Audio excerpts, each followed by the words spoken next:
కీర్తనల గ్రంథము 20వ అధ్యాయము 2వ వచనాన్ని చదువుకుందాం. పరిశుద్ధ స్థలములో నుండి ఆయన నీకు సహాయము చేయును గాక. Praise the lord. ప్రియ దేవుని బిడ్డలారా, పరిశుద్ధ స్థలములో నుంచి దేవుడు మనకు సహాయం చేసే దేవుడై ఉన్నాడు.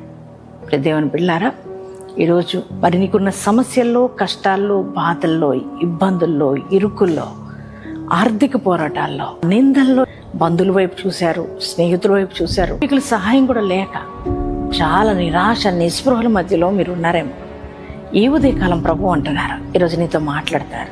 ఎవరి సహాయం నీకు అందలేదా? అయితే నీకు పరిశుద్ధ స్థలం నుంచి సహాయం నీకు రాబోతుంది. ఎంత గొప్ప దేవుడు కదా! మన దేవుడు పరిశుద్ధ స్థలంలో నుంచి నీకు సహాయం అందించబోతున్నాడు. మీరు భయపడొద్దు, ఇక కృంగిపోవలసిన అవసరం లేదు. నీకు యేసయ్య ఉన్నాడు, ఆయన నీకు అండగా ఉండబోతున్నాడు, నీకు సహాయం చేయబోతున్నాడు. కనుక ఈరోజు ఈ వాగ్దానం రిసీవ్ చేసుకుని మీ అందరి జీవితాల్లో ఈ వాగ్దానం నెరవేర్చబడును గాక.